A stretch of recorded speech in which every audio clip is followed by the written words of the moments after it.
Good evening, everyone, and a warm welcome to our lecturer, panel members, and fellow students. Today, our group will be conducting a forum discussion on the topic euthanasia should be allowed in Malaysia, a subject that is both sensitive and highly debatable. Euthanasia refers to the act of intentionally ending a person's life to relieve extreme suffering, particularly in cases involving terminal illness. While some view it as an act of compassion and respect for personal choice, others believe it goes against moral, religious, and cultural value, especially within the Malaysian context. Therefore, in this forum, we will present both affirmative and negative perspective in a respectful and academic manner.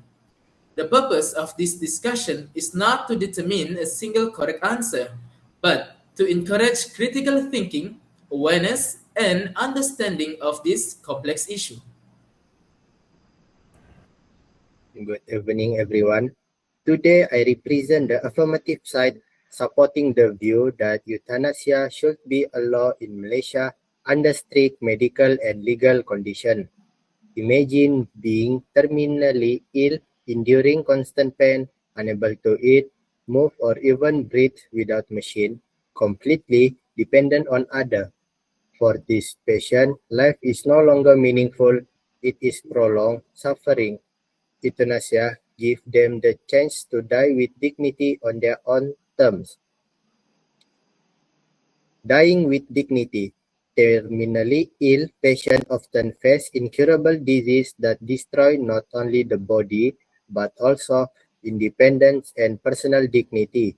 They may lose control over their own function, rely entirely on machine, and feel trapped in their own bodies. In such situation, extending life through medical intervention may not improve the patient experience, it only prolongs suffering. Allowing euthanasia under strict safeguard respect the patient's right to make decisions about their own life and ensure they can leave this world with dignity instead of enduring endless pain and helplessness. Modern medicine can sometimes extend life, but it cannot always restore quality of life. Aggressive treatment like repeated surgeries, ventilation, or chemotherapy may delay death, but often increase physical pain and emotional distress for both patients and their families. Euthanasia can be an act of compassion.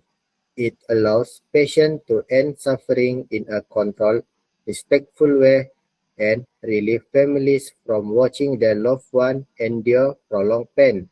It is about human kindness and understanding the limit of medicine. Thank you.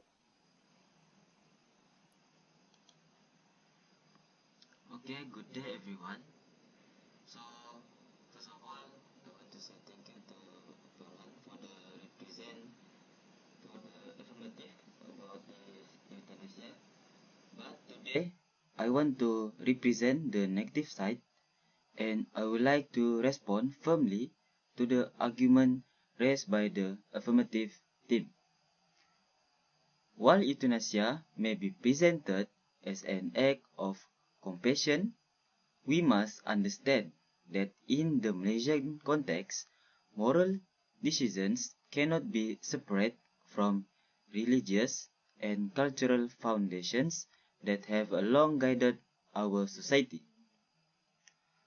So, the first thing, Malaysia is a nation deeply rooted in religious belief, where Islam, Christian, Hindu, Buddha, and other faiths play a vital role in shaping ethical judgment.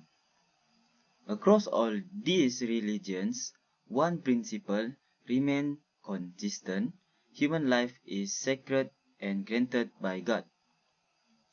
Therefore, only God has the authority to determine when life should end. Internationally, ending a human life, even to relieve suffering, is viewed as moral unacceptable. Legalizing euthanasia would directly contradict these teachings and could weaken the moral framework that forms the backbone of Malaysian law and society. So, my second point is about cultural perspective. Malaysians strongly value family responsibility and compassion. Caring for the sick, especially parents and loved ones, is seen not as a burden, but as a final act of love, loyalty, and respect. Many families remain beside terminally ill patients until their last breath, believing that dignity is found in presence, care, and emotional support, not in ending life early. So therefore, in Malaysia, dignity does not come from choosing death. Dignity, but from ensuring that no individual faces their final moments alone. That's all from me. So, good evening, everyone. I would like to reaffirm the affirmative position and respond to the argument raised by the opposing side. So, our central argument is individual autonomy. A mentally competent patient should have the fundamental right to make informed decisions about their own body and life. When a person is suffering from a terminal illness with no hope of recovery, forcing them to continue living in unbearable pain may violate their personal freedom, dignity, and right to self-determination. So respecting autonomy means acknowledging that individuals are the best judge of their own suffering.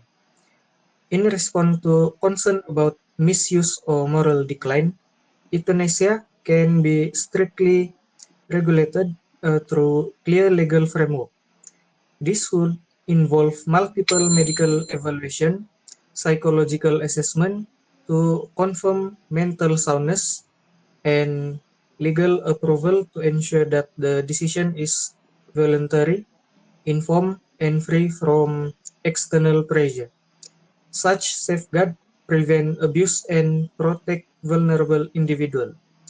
So, with proper regulation and ethical oversight, euthanasia does not undermine morality or the value of life.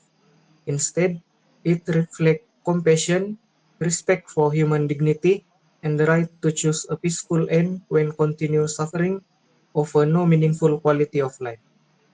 Okay, thank you.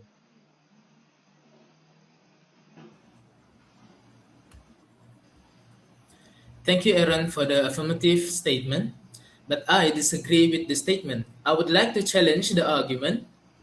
Firstly, euthanasia poses a serious risk of abuse, especially for vulnerable groups such as the elderly, disabled, or economically disadvantaged individuals. Even without direct pressure, patients may feel obligated to choose euthanasia to avoid being a burden on their families. Furthermore, there are cases where a patient possesses a dementia and the family member have a hard decision to do. And so, as dementia progresses, placing families in the role of medical decision maker creates serious problems. Acting as proxies forces relatives into emotionally overwhelming situations, often without the knowledge or clarity needed to make such critical decisions. Conflict frequently arises between family opinion and professional medical standards, increasing stress and uncertainty. Moreover, research shows that family members are often poor at predicting the true wishes of their loved one, making substitute decision making. Secondly, euthanasia undermines the sanctity of life. Once society accepts death as a solution to suffering, it sets a dangerous precedent. The focus should instead be on improving palliative care and emotional support, not intentionally ending one's life. Thank you.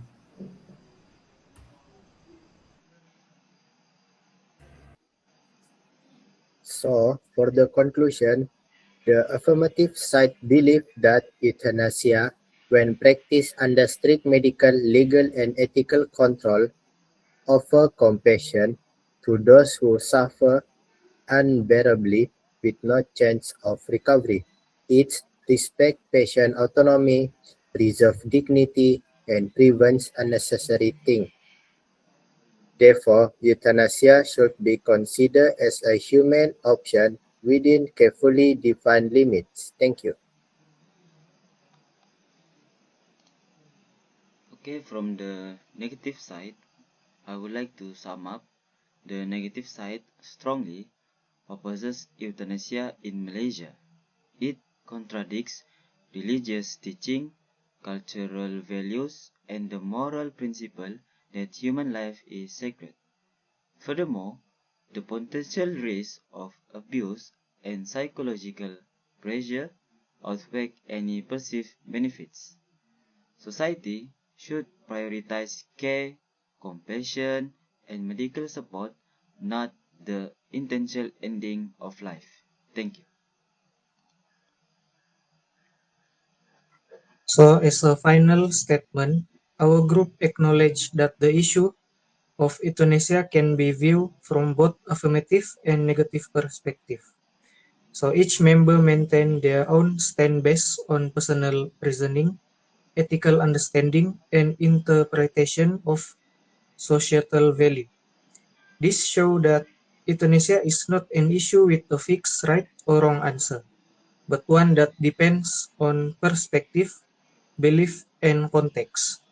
Therefore, this topic may be support or oppose depending on how individuals weigh compassion, autonomy, religious principle, and the sanctity of life. Through this forum, we aim not to determine a single correct position, but to highlight the complexity of the issue and encourage open-minded and respectful discussion. So that's all from us. Thank you.